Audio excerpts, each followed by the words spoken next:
Որ իրոք չեն հիշում, դա նորմալ է, մարդու հիշողության հետ կապված, բայց 18 թվականին ես իմ թիմի հետ ենք քիչ մարդկանցից էինք, որ փոփոխություն արեցինք Հայաստանում, որը անհնարին էր թվում։ Եվ այդ ժամանակ կարծում եմ նորմալ եւ օրինաչափ էր, որ ես թիմի հետ այստեղ էի։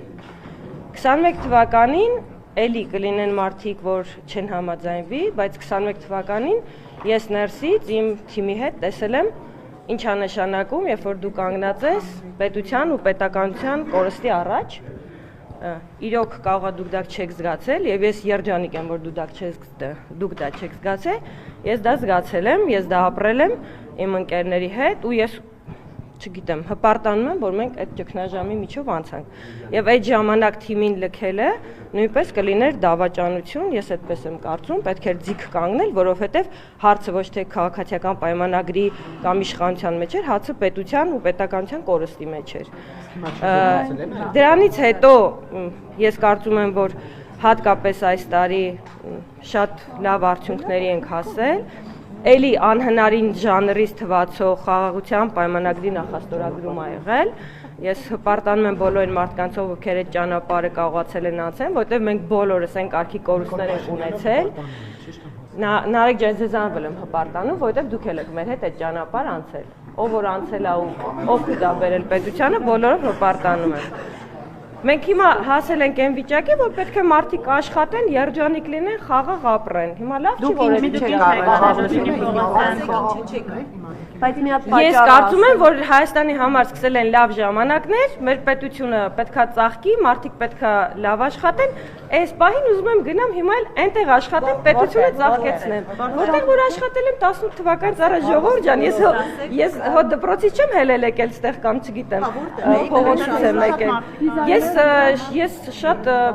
կեսագրությունից չեք նայում, ես իմ կյանքում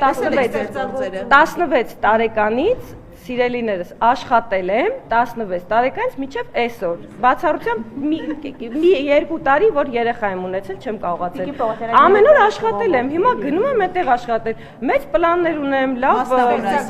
ուզում եմ ստեղծագործեմ, ուզում եմ նոր բիզնես պլաններ ունեմ, ուզում եմ Հայաստանի տնտեսությանը օգուտ բերեմ, վատ է։ Կան պատկանները, մի քանի սեզոն եղան գումարում, ավելի ճիշտ եղան պատգամավոր, հիմա գնում են բիզնես անելու, այսինքն պատգամավոր։ Ես Նարեկ ջան, դուք առաջին անգամ չեք ինձ խայթում, ես 18 թվականից առաջել էի բիզնեսով զբաղվում, լսում եմ։ Հիմա ըստ էության պատգամավորի գործ այդպես եկամտաբեր է եւ կարելի աշխատել, եւ հետո գնալ բիզնես դնել։ Սիրելի Նարեկ, առաջին անգամ չի, որ այդ հարցով դու ինձ խայթում ես։ 18 թվականից առաջ ես աշխատել եմ, բիզնես եմ ունեցել, շատ ավելին եմ վաստակել, քան ազգային ժողովում եմ վաստակում։ Ես օրենքը պահպանող, հարգող պատգամավոր եմ։ Ես երբեք ինձ թույլ չէի տա պատգամավորական գործունեությանը զուգահեռ որևէ գործունեություն ծավալել, որտեղ դա անօրինական է եւ հակասահմանադրական։ Հիմա ես ուզում եմ իմ ընտանիքի համար ավելի լավ ժամանակներ բերեմ։ Ինչ մեղք ունեն իմ երեխաները։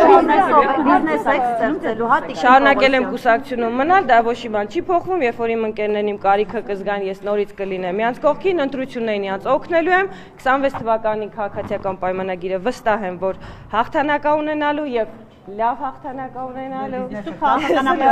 Իսկ դուք բիզնեսի որ ճյուղն եք ընտրել։ Ես համարում եմ, որ քաղաքականությունից դուրս կյանք կա, ես տեսել եմ 30 տարվա մեջ ոնց են եկել մարդկանց ժամանակ եւ իրենք չեն գիտակցել, որ ժամանակը եկել է գնալու, պետքա սթափ լինել, պետքա հասկանալ, եթե արել ես այս պահին ուրիշ տեղ ես տեսնում, պետքա հանգիստ գնաս, չվախենաս։ Կարող է կան մարդիկ, օրինակ 30 տարվա մեջ ես տեսել եմ քաղաքական գործիչների, որոնք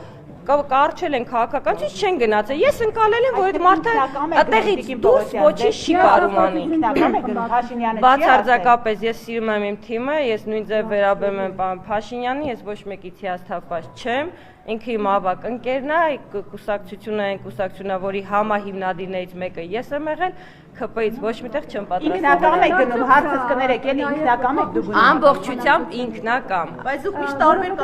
Հակուշի արդյոք պատասխանատվությունից, որովհետև առաջիկան ծանրագույն որոշումներ պետք է կայացվի, խորհրդանում նաև խաղաղությանը։ Ես արդեն ասացի, մենք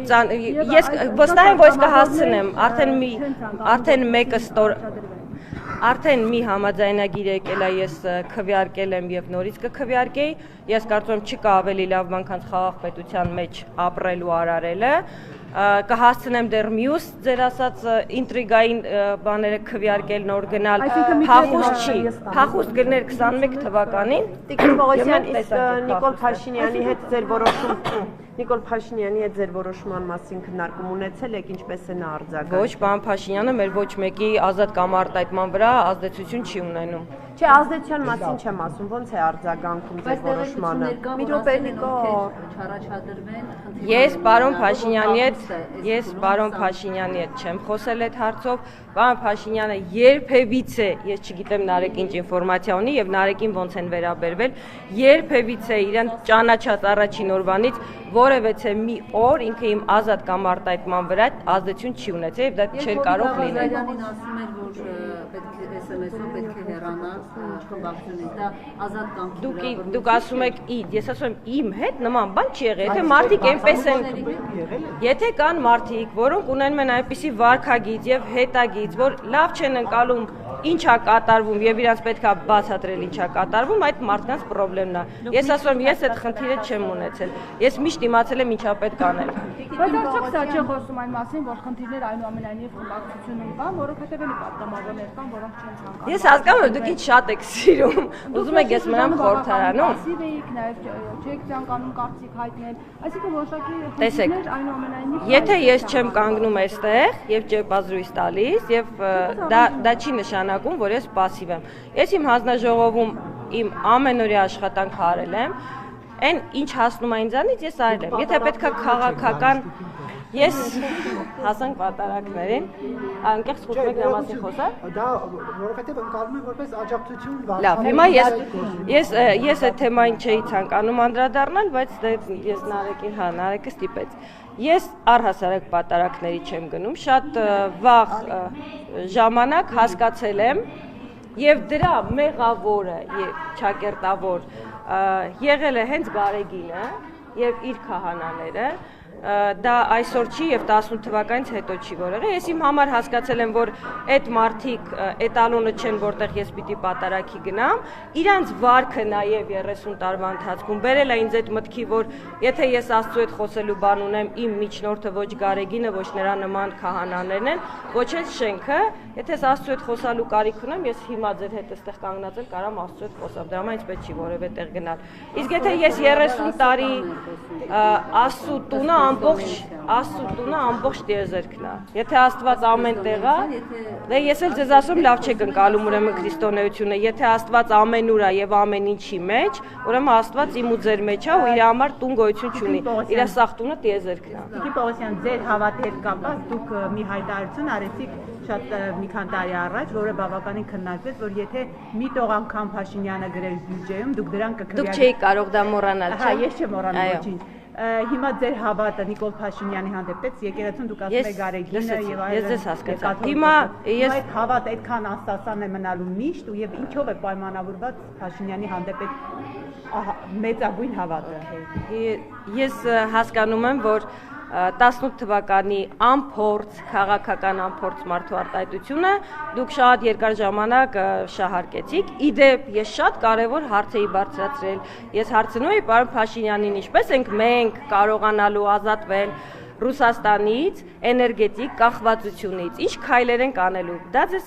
էական չէ՞։ Իսկ խոսքը ձևակերպելը,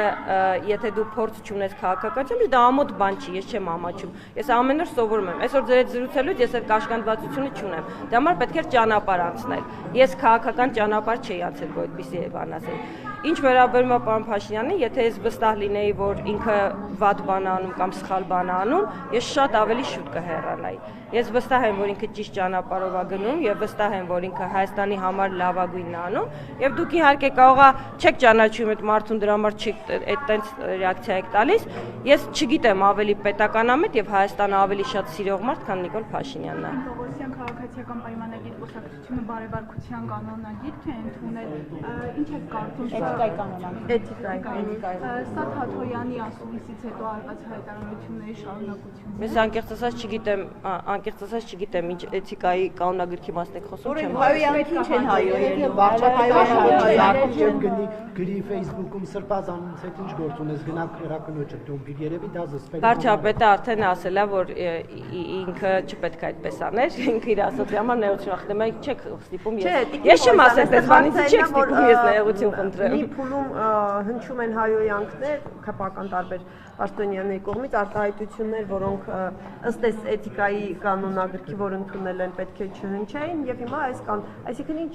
Շողիկ ջան, ես երբեք ոչ մեկին չեմ հայոյել։ Ես կարծում եմ հայոյանքը վատ բան է, հատկապես քաղաքական դաշտում։ Հայոյում եմ արդեն ժամանակ եւ սպառվում են փաստարկները, չի կարելի հավել ոչ մեկին։ Նույնիսկ եթե ինձ ահա որ դուր չի գալիս Նարեկի հարցերը կամ այն խայթոցները, չի կարելի Նարեկին հայել, ոչ մեկին չի կարելի։ Հիմա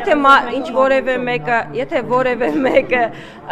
օրինակ նեղված ա եղել կամ զայրացած ա եղել, նման ձև արտահայտվել, հետո ասում ա կներեք, ես այդպես էլ չեմ անելու, նորմալ ա, բան մեծահոգի գտնվեք, ասուց եք խոսում։ Մեկին Նիկոլ Փաշինյանը գրում էր հենց այդ գրառումը, հա, ներողություն դոմփելու մասին, դուք անձամբ իրեն ասել եք, որ դա ճիշտ չի, ասում եք ընկերներ ենք։ Ես կառավարական շենքում չեմ եղել, որ ասեմ պարոն Փաշինյան մի գրեք։ Գրառումների մասին է խոսքը։ Ես չի եղել այդպես, որ շփում ունենամ պարոն Փաշինյանի հետ, որ ունենայի հաստատ կասեի, պարոն Փաշինյան,